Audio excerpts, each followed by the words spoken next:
Hello friends, this will be helpful for those who are applying for a job, okay, job seekers, okay, based on the skill. What are the basic Excel skill in a sense data entry, small formulas and navigating Excel's managing worksheet, presentation skill and ascending and descending orders, okay.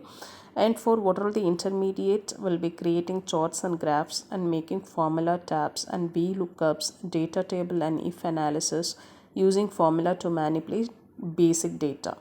And for advanced skill will be conditional formatting like index match function and pivot tables and auto filter and record and edit macros. So suppose if you did not have a equip skill in a sense before applying, you can enrich in your knowledge and based on that you can apply.